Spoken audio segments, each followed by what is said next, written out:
Mission TV, le miroir du monde. Les lots tozotala, bidonnier sobotala, population azokoka kozwa conscience. Ceux qui babengi bango, bapesi bango ba 2000 francs, lobe moni bango. Comment tu peux gâcher ta vie pour 2000?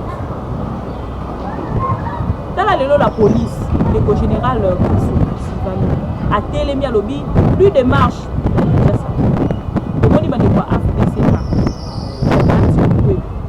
Samedi, balança qui marche, il y a mon nez.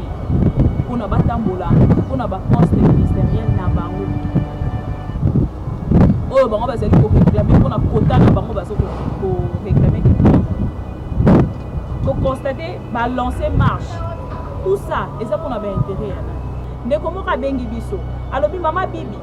Bino popo ke ne ko kanga Kabila wana. Bozo zelani. Kabila wana faut ba kanga ba tchaye kuna na kasho. Faut souffrir dans ces pays, s'il vous plaît, messieurs. Pendant que vous avez biso, vous avez biso nenge. Bon, mon maman va péter awa, le rôle moi général. Moi va péter le rôle moi colonel. Maintenant, vous avez que politicien pour changer $1000 naé. À quand vous avez 1000 francs. Vous se motiver pour vous dire, vous comme défendre l'intérêt des politiciens, on a coupé à partir. Tous on a un peu dans ma invalidation. Oui, vous avez dit que invalidation, tout le monde est député. Pour na ba cause, il y a un siège na bango.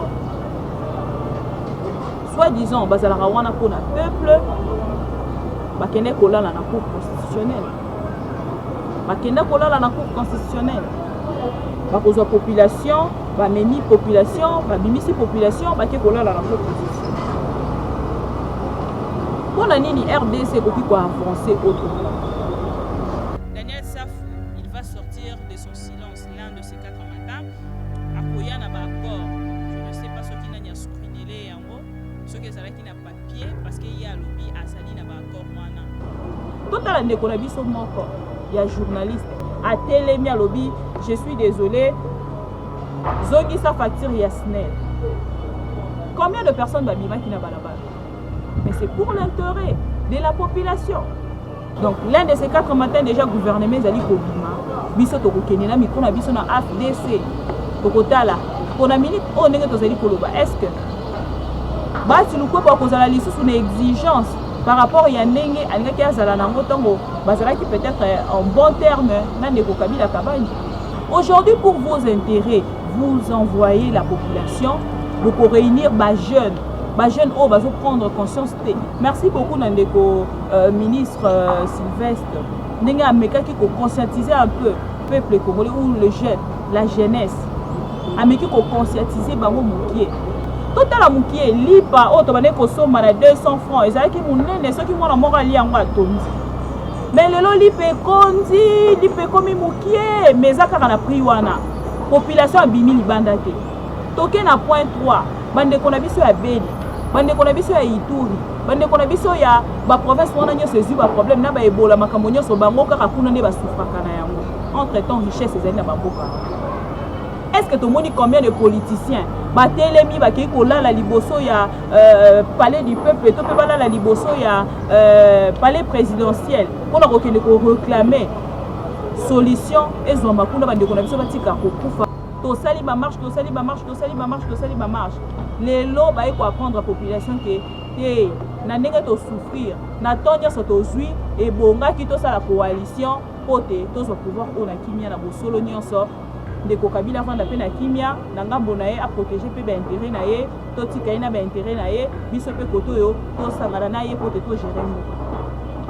Il fallait que soit tant wana nyonso ezwaki, il fallait que soit ba marche wana nyonso ezwaki pote de loba ko expliquer population que ezala qui est important. Mais pourquoi on attend on a nyonso ba expliquer qui population? Tobo y corruption morale, c'est-à-dire au corruption morale na biso pour na ba intérêt na yo. Mukolo ko banda ko salema, au remona que population a kokoma ko réagir au. Oyo kasiko ba député na nyonso ba bimi kolo ba koloba te. Bazo c'est la gouvernement. Bazo c'est la gouvernement parce que c'est la combo na bima na kati ata bato basala ba analyse, ba analyste politique. O to bengaka. Na ba plateau na biso pour que to sana bango ba analyse, balobi bango pe ba koloba te. bazozela gouvernement ebima. Ma mission TV, le miroir du monde. Salut à vous tous fidèles de Am TV, bienvenue encore une fois de plus. Topesi bino merci parce que vous êtes fidèles dans ma mission. To zalara wana pour nabino nege tolobara. Ma mission TV ezali li so nabino esika information ezali li to inabino pour nani nité makolo nabino ko kita en temps réel esika information penza ezali to pepe sami pour na romemela bino. Lelo to retoucher ba grande ligne y a actualité et toko meka un peu ko sala analyse ensemble na bino parce que nga na sala analyse nga morote pour na lobaka makambo eze belé penza bino er botala rabiso boko maraloro la ba professeur na biso biso ba élève, c'est-à-dire botala rabo soulevera ba point mosusu autant mosusu biso to bosanara. Voilà, dans ce cadre là ndé boko excuser nga to bandana nuna question aux téléspectateurs batuninga vraiment de beaucoup. À quand le retour de Ndeko Eliezer à Kinshasa? Touti Kozwa annonce au courant de cette semaine ou la semaine prochaine. Tozo c'est la confirmation. Ndeko Eliezer à Kozonga déjà.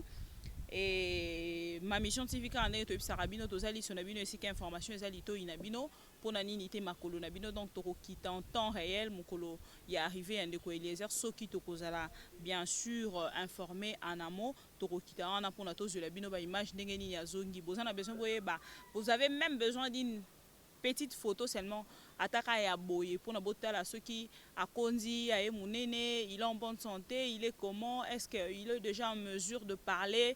Dernièrement que médecin a permis qu'il ait noté à Meka Penza que les na micro il y a biso ba pandisango parce que binonyos vous êtes informé sur problème au utaki koko melae pour que tozongela yango lisusu. Voilà. Alors bobenginga botuninga bibika pinga pourquoi ozali komona na te et tozaki na besoin oyambela biso ndeko Daniel Safu honorable ndeko Daniel Safu à répondre boye na appel na biso alobi tous ces derniers temps à regarder bouche bée ndenge bandeko nyonso ba politicien lelo soki bo constater mikolo nyonso be émission ezo sala mapenza mingi te nga moko pe nazobela alobi azana 18 points ya kolobela sur accord FCC cash na ba accord wana apesika point ya liboso alobi point ya liboso ezali Félix ne fera rien sans moi question mark on les a à transmettre bino oyo alobi mais atkan na 18 points donc pour retenir déjà que Daniel Safou il va sortir de son silence l'un de ces 4 matins akoya na ba accord. Je ne sais pas ce qui n'a screené yango ce que ça qui n'a papier parce que y a lobby azali na ba accord wana akobimisa yango l'un de ces 4 matins akoloba parce que vraiment moté manae kimbango lobby fois loba mais azo c'est la gouvernement ebima ce qui kaka gouvernement ebimi nde akoloba to ebité ce qui ndeko Daniel ça faut pas au bombela biso azo c'est la poste pour na bandeko opposition na bandeko ya majorité na bandeko ya ba parti nyonso auto yebi mikolo nyonso comme ka soko bengi to la gouvernement ebima tozo la gouvernement ebima bon loko biso to mi pesa ki penza te na kosala ka ba analyse chaque jour ensemble peut-être na bino to ko bimisela rabino ba point d'actualité pour que to sala ba analyse to préféra ki to la rabino mutu da source sur le sujet topé actualité où les alliés ont coïncidé tous les biens tant mosusu moto ya IDPS tant mosusu moto ya Lamuka tant mosusu moto ya PPRD tant mosusu FCC ça dépend. Alors lelo en dehors il y a bandeko oyo botuninga yi marche ya ndeko fils mukoko objectif nango ezali nini yé pas lobi bikola rolobate yé kuta lobi après gouvernement te ma rolobati mukolo ya marche les 30.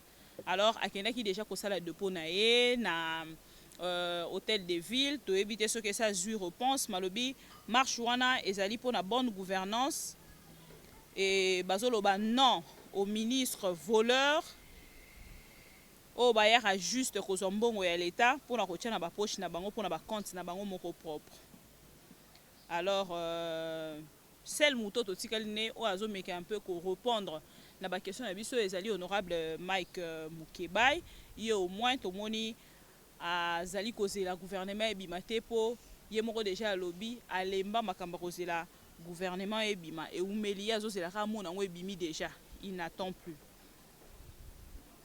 Premier ministre Ilukamba lobby a reçu par le président de la République pour Nanini pour qu'il ne déposer première mouture naïe, c'est-à-dire déjà lobby dimanche azalaki naba ndeko ya cash PFCC bakende ko déposer liste na bango ya ba ministre to moni déjà ba liste moko komi ko leka déjà na réseaux sociaux. Bon moi ceux qui n'azana en assurance ya elo côté na réseaux sociaux na partagera yango te na lobila yango te bandeko ya FCC na bandeko ya cash bango bato ba website ceux qui ba liste on ezali ko leka déjà na réseaux sociaux ceux qui ezali correct ezali vrai ou ezali ya mabe.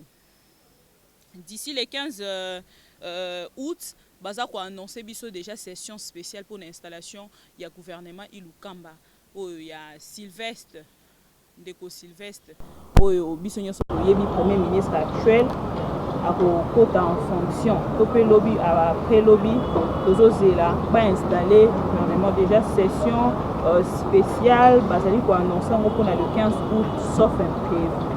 Voilà tout que nesko na oyo ezali maman na likambo. Oui, c'est maman la likambo ezali nini aujourd'hui na la muki penza na fandi pendant que na beline balobara la nuit porte conseil to meki ko vanda to meki ko réfléchir pendant mois mikolo ebele oyo nazo sala ba émission te na bande ko politicien tozo constater population azali corrompue moralement. Dans quel contexte ba te bele ba luka ba eba tous on a un peu dans makambo ba invalidation oui utaki koleka makambo ba invalidation to moni ba député pour na ba cause ya ba siège na bango soit disant bazala wana pour na peuple ba kene kolala na cour constitutionnelle ba kene kolala na cour constitutionnelle ba kozwa population ba memi population ba bimisi population ba ke kolala na cour constitutionnelle. Pour la nini RDC qui peut avancer autrement. Pour avancer autrement, il y a est-ce que biso nuance photos à la en fonction? C'est-à-dire que la salle a ma mission boy na ba chaîne à Kinshasa na lekakate. Est-ce que fait kana lekana ma mission na lekarape na ba chaîne à Kinshasa? Bon bandeko mususu tant que na Kinshasa bazo opportunité te ya lekana ba chaîne internet. Totikeli bango pe place. Bango pe base attend. Nous on a fait 10 ans na ba chaîne à télévision à Kinshasa to yebi ba condition de vie, ba condition ngo ya musala nini c'est comme ça. Aujourd'hui nous sommes sur l'internet, il y a eu quand même 5, 6 à 10 personnes va accepter biso. To préférer na vendre atana 10 personnes wana na informa ka bango. Donc là je suis en train de me retrouver tout petit peu Keren azoza malipate et c'est déjà quelque chose de bien. Les autres là bilonyo sobota la population azokoka kozwa conscience. Ceux qui babengi bango ba pesi bango ba 2000 francs lobe moni bango. Comment tu peux gâcher ta vie pour 2000 francs? Dans la police, le général a télémi à lobby, plus de marche.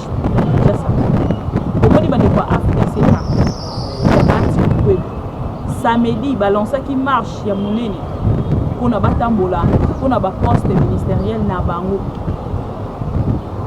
Oh bango bazali ko réclamer, pour na quota na bango bazo ko réclamer de quoi? Pour constater, balancer marche. Tout ça, et ça qu'on avait intérêt à nani. Dans le cas de l'accord, il y a cash, FCC, même des combats sur le Kwebo, qui est conscient que ceux qui ont des sous pour nater à cause de la sous na bête, à quoi bénéficier des sous na makambona nyo sauté oyi, babane ko faire réveiller. Mais il a voulu oser juste après beaucoup de temps. Or ceux qui ont mis l'ongwe là qui avant. Mais les temps on se souvient qu'à coûter la bande de quoi cash. Mais non moi je me demande. Parce que on y a ces alliés pour ça là déjà azali comme on a yé mon côté Alain nu à Kosoa et le remoro. Oye pas outil pour déposer liste naé, y a ba ministre naé, bande ko cash, déposer pe liste na bango y a ba ministre na bango, bande ko FCC ba déposer pe à bango. Mais encore oyo ya Kabila, Félix Tshisekedi. Pensez-vous vraiment monsieur Bati Lukwebo, Ça, c'est la question que je suis en train de poser. Na posa qui a dernièrement maître Yves Yanga. Maître Bozali penza poser la penza. Nathan oyo etikali. Bino bozo ba poste na bino na kati. O to kozwa mama zala na ona kimia. Bokende bola la pongia ba bébé. Biso to kozwa o ezali kota na biso parce que même la constitution ezolo babo. Biso tozali wana tozali kota la liso likolo ya liso. Caméra na biso micro na biso to kotambusa yango. Tozo c'est la gouvernement ebi. Donc l'un de ces 4 matins déjà gouvernement ezali kobima. Biso to kokene na micro na biso na FDC. To kotala. Pona minute o ndenge tozali koloba. Est-ce que basi luko pa kozala lisusu na exigence par rapport ya ndenge alingaki azala nango tongo bazalaki peut-être en bon terme na ndeko Kabila Kabandi. Lelo to comme ko constater bande ko nyonso bazolongwa FCC. Munoko na bango kaka mabe ya Kabila. Kabila asalaka boye. Kabila azalaki boye. Mais vous êtes resté pendant combien de temps avec M. Kabila à gérer Mboka pendant 18 ans. Botikala jamais koyebi sa population vérité. Aujourd'hui, pour vos intérêts, vous envoyez la population pour réunir les jeunes. Les jeunes vont prendre conscience. Merci beaucoup, Nandeko, ministre Sylvestre. Nous avons conscientiser un peu le peuple congolais ou le jeune, la jeunesse. Nous avons conscientiser les politiciens qui ont sakana binoté. Bino kozala ba problème na bino pe o ezali très délicat. Oyo ba politicien ba kena kola la libanda pona yango te. Totala mukie lipa o to bane ko soma na 200 francs ezalaki munene soki mwana moko ali yango atondi. Mais lelo lipe kondi, lipe komi mukie meza kaka na prix wana. Population abimi libanda te. Bozo mona point ya liboso. Yami balé. Dollar et mati depuis sike banda kiti sike komi biloko ekiti te. Population a marché te. Politicien a ko motiver population a marché te. Point 2. Toke na point 3. Bande kona biso ya Beni. Bande kona biso ya Ituri. Bande kona biso ya ba province wana nyo sezu ba problème na ba ebola makambo nyo bango kaka kuna ne ba sufaka na yango. Entre temps richesse ezali na bamboka. Est-ce que tout le monde combien de politiciens batelemi baki kola la liboso ya palais du peuple to pe bala la liboso ya palais présidentiel pour la réclamer solution ezwa makunda bande kona biso batika ko kufa batika ko boma bango guerre esila ndenge président de la République a promis ki akokende na Beni à s'installer na Beni pote moi kimia ekota na ngambo vous allez poser est-ce vrai le président de la République va réaliser sa parole? Est-ce vrai? Le président va réaliser sa parole. Voilà pourquoi j'appelle aujourd'hui na peuple congolais ya kozwa conscience. Combien de fois tosala ba marche? Combien de fois tosala ba marche na église catholique? Tosali ba marche. Lelo ba eko apprendre la population que te na ndenge to souffrir, na tonya so tozui et bonga ki tosala coalition pote tozwa pouvoir ona kimia na bosolo nyonso. Ndeko Kabila vanda pe na kimia na ngambo na ye a protéger pe ba intérêt na ye to tika ina ba intérêt na ye biso pe koto yo to sangana na ye pote to gérer mboka. Il fallait que soit tant wana nyonso ezwaki, il fallait que soit ba marche wana nyonso ezwaki pote lelo ba ko expliquer population que ezala qui import. Mais pourquoi na tant wana nyonso ba expliquer qui population? Lelo population a accepté. C'est bon to koti. Gouvernement esali combien de mois pour les bima? 7 mois. Pour éviter ce qui moi au PEC aussi. Pour éviter que l'un de ces 4 matins déjà, les obima. Pour programmer déjà les 15 sessions spéciales pour valider pour les alliés liste on topé gouvernement ya ndeko ilukanga. Mais biso population tozo salaire. Total ndeko na biso moko ya journaliste a télémi à lobby, je suis désolé. Zongi sa facture Yasnel. Combien de personnes babima qui n'a pas la balle? Mais c'est pour l'intérêt de la population. Et ça pour l'intérêt de la population, mais moutouma côté abimi. Mais ce qui est là qui est moko, alors bi bon le quoi na lingi batuba zale belé. À 300 $, na a changé en francs congolais à PC 1500, 1500, 2000 la population. Population abimi na conscience neti muto azo kotambola. Pour sa facture à courant, mais à ça déjà 1000 francs dans la poche. Est-ce qu'on doit vous motiver pour marcher? Ne comment ka bengi biso? Alors bi mama bibi, bino po bokende kokanga Kabila wana bozozela nini Kabila wana fo bakanga batia kuna na cachot faut à souffrir dans ces pays s'il vous plaît messieurs pendant que botalaka biso bozwaka biso ndenge bomonanga mama ba pété awa lokola moi général moi ba pété lokola moi colonel moko bomoninga pe na ezakani toge ya ba avocat neti nga naza en forme elongi avocat moko ya CPI vous nous maltraitez deux fois muto kobenga pendant temps ebele solution ezaka bokangela biso Kabila wana ngaso nazaki na Congo wana na ebite biso zali na Congo pendant que ozoloba wana ozana musala ozosala makambo oyo koki kosala mais à la population bazo souffrir dollar ezaya komata biloko ezaya kokita te lip ezaya komata mais ezaka na forme ya kokonda oyo tobande kolia lobi te lelo ekomi mpo mona lia lipa malamu fo alia mapa mibale ekomi 400 avant c'était à 200 francs mais bendie wana na natamboli mpona bandeko na biso mosusu bozondima bobimi neti mpona AFDC tomoni mwa groupe de jeunes de 10 babimi mpona AFDC biso tolingi AFDC azwa bakota na ye makambo mosusu kuto bazoloba tu constate que je ne sais pas si Derrick peut m'aider à prendre quelques secondes seulement de quelques jeunes là. Tu vois qu'un jeune en train de tâtonner. Tout ça n'a pas ça maquillé tangate, tout ça n'a pas ça désordre. Biso bata AFDC, mingi te koloba te kolobebele te. Mingi te adresser na chef de l'État. Biso bata AFDC, dans la posa ça makambo na biso mais bazo ko empêcher biso mingi. Mais papa nani la gouverneur de la ville. La Gentini, la papa Gentini. Ce qu'on t'a lié pépier, on voit que le niveau est vraiment très bas. Au moment où on a des codes bas, ça ou na FCC, na FCC kuna bazali na ba combattant na bango, il y a PPRD, oh bango moko ba yebi ndenge nini basala pour que ba retrouver ba tia bango na balabala na bandeko chaleur.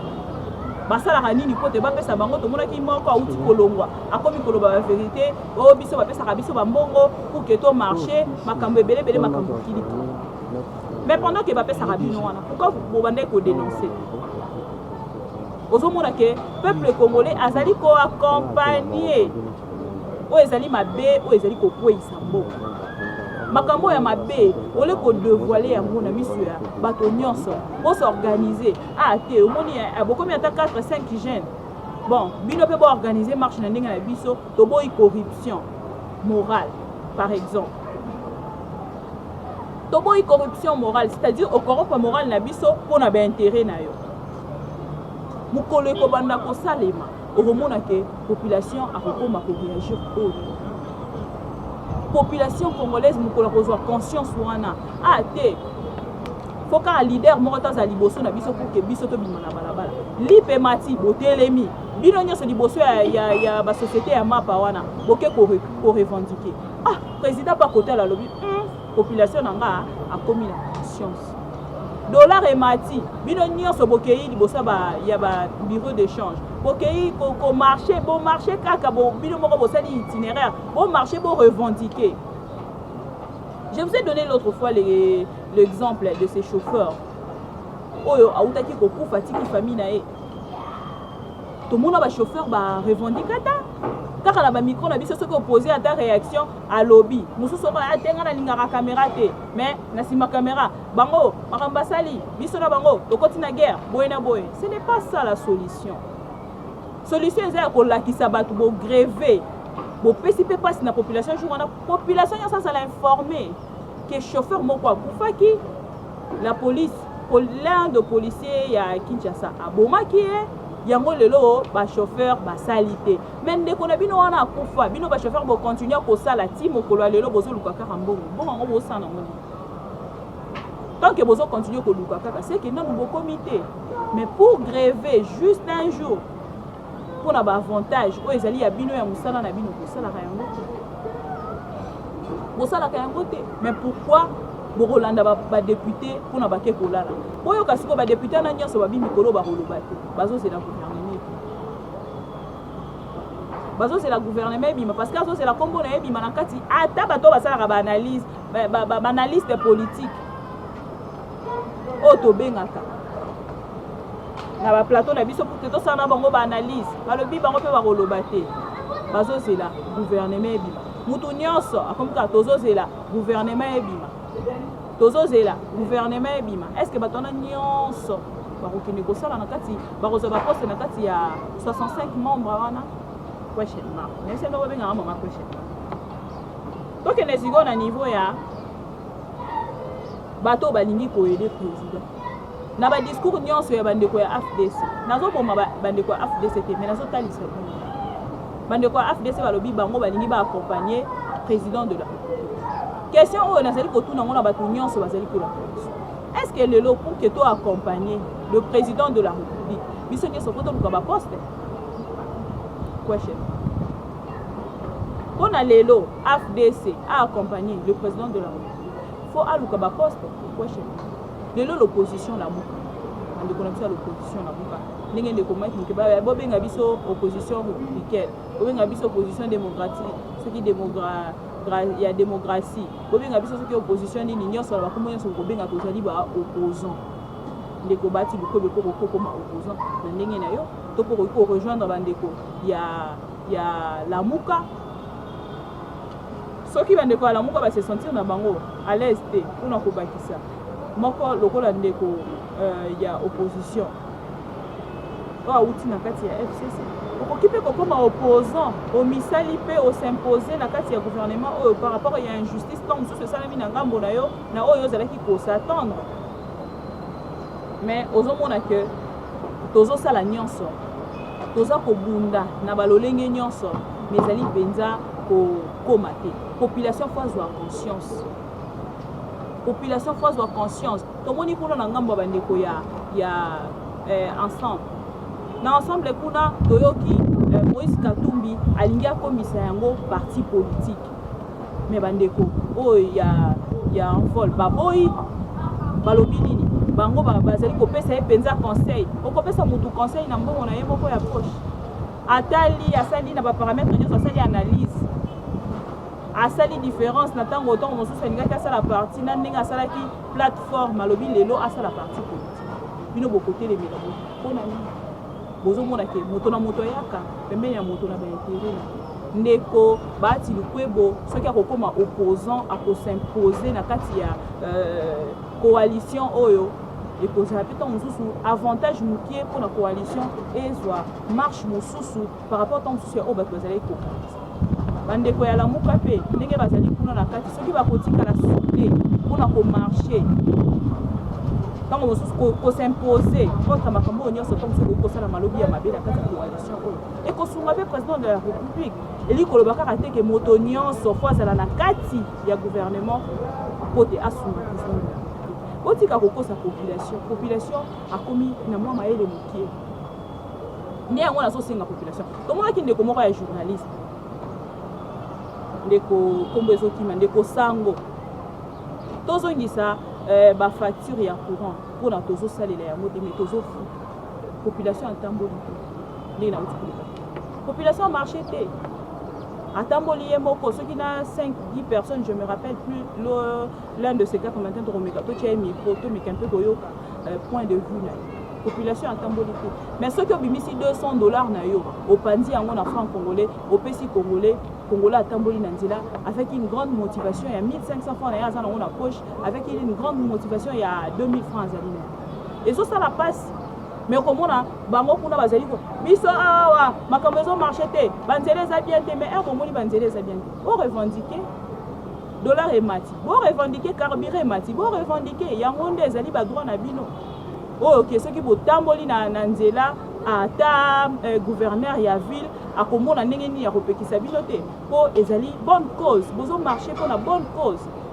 mais ntango eza kaka ke politicien moko achange $1000 na ye akaboyeli bino 1000 francs bose motive bobimi na nzela bokomi kodéfendre baintérêt ya politicien wana to mpe ya parti wana botika gouverneur de la ville to mpe la police epekisa bino komarche ndeko fils mokoka alobi alancé marche na ye mpona les 30 tozwi nano réaction te to pe réponse te pona to yeba est-ce que azui réponse to ako marché kaka ndenge ndeko Martin Fayulu alobaki dernièrement biso to bana kotika kaka lettre après to bimi na nzela to marché parce que na kati ya lona biso ya mboka ezoloba ke bakendaka ko informer non ko demander l'autorisation ezalaka mpona kosinga autorisation te ezalaka mpona ko informer toyebi te soki akosala kaka lolenge wana mais nasengi na bacongolais nyonso oyo bazolanda biso de partout tomeka eta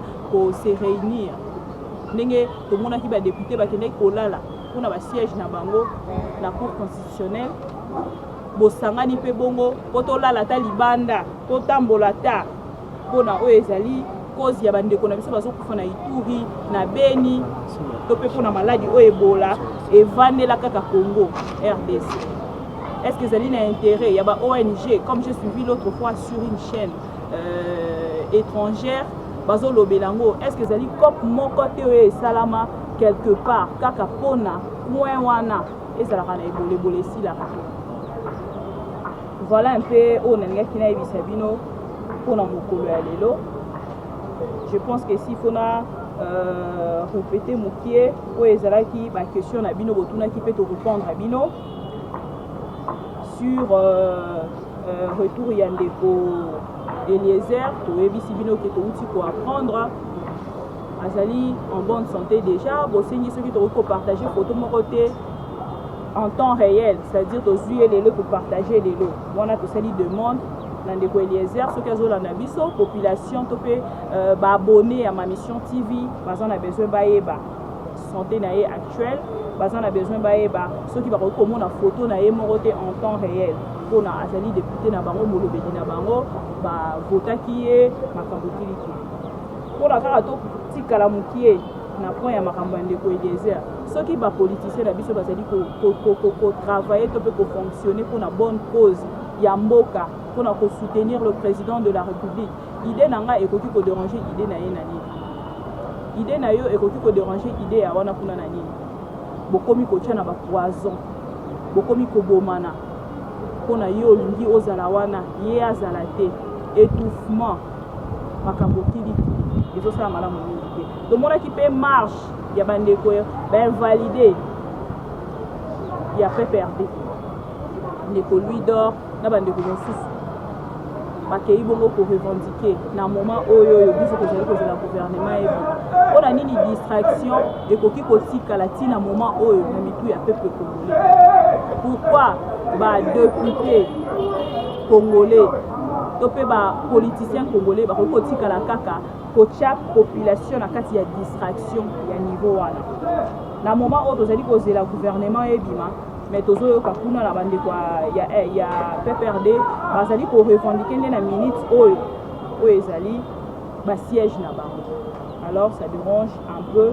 bomeka mpe kosunga biso tokei mokie na bandeko na biso ya zando oyo bazali koreklame point wana nalingaki mpe nalobela yango bandeko na biso ntongo bokendaka koluka misala bosololaka ndenge nini kolisolo ya kobanda mosala wana biso tozalaka te est ce que bosignaka contrat na baindien wana na balibanais wana to mpe bosignaka contrat te bosololaka ndenge nini pour ke bobanda kofutama na fin du mois po ke lelo tomona bino na balabala okomi komarche lisolo ya liboso wana ezalaka nini pourquoi bosalaka baarrangement ya malamu te ntango bokendaka koluka misala po te ntango mosusu mpe lelo nde bokomi président de la république talela biso likambo oyo mama Denise talela biso likambo oyo toyoka yango mwa mingi mais ezalaka important ntango ozali kokende koluka mosala omeka mpe koyeba kosolola na esika okei koluka mosala soki eso ndimaki $10 na départ ndima $10 wana ntina suka parce que ezali contrat na yo ata soki kosignaki te bosalaki contrat verbal bametre bakocontredire ngai na contrat verbal wana bosololaki $10 c'est que $10 wana nde yango kobanda kozwa ata osali 5 ans ozomata nani te yo kozela $10 wana mpo baappréciation to mpe fonctionnement na bango na kati ya société ya komatisa bato baposte nayebi te so ezalaka mpe na kati ya loi maître avocat bakokorépondre biso na baquestion wana bomeka mpe komeka kosunga président de la république car nde nalobi tout à l'heure ezali kaka te kotravaille na kati ya gouvernement mais na ba idée na koyeba pe kozwa signer ba contrat na lisolo au bokenda kosolola ezalaka important parce que ko marché c'est bien bon mais après avoir ko marché nini ya malongi ezozo eloko. Merci la bino nyonso kozaki ebele kolanda biso de partout soki session spéciale ma confirmant penza les 15 tokokita wana tokozula bino ba image pour tokomemela bino parce que déjà toyebi que le 15 septembre ekozala retour il y a assemblée nationale kuna pena place ba député na biso ba siégeaka tokokende le 15 pour rencontrer mais session spéciale nde tozali kozela pour l'installation il y a gouvernement il y a le Sylvestre Iluka. Merci à vous tous de nous avoir suivis de partout. C'était bien moi votre servante Bibi Kapila. Ceux qui vous ont la suggestion et pour ça là, ni les bossa la de temps en temps. Ba question na bino bon mécanisme routine là. Bolimbi sanga pona bande ko tango susu ba bengaka. Bozo zelani ni ko bokanga Kabila wana. Bolimbi sa penza tango botala kanga bino moko bomona kana zali na ba PTT. Na zala rapé na to jeté ya ba avocat. To elongi na ngai ekokanaka na mama moko azalaka na CPI mpona kokende kokanga ndeko Kabila nazali na makasi wana te bosunga biso boyeba mosala nini toyaka kosalela bino ekozala important mingi. On se retrouve prochainement pour d'autres actualités. Entre-temps, portez-vous bien. À la prochaine. Merci.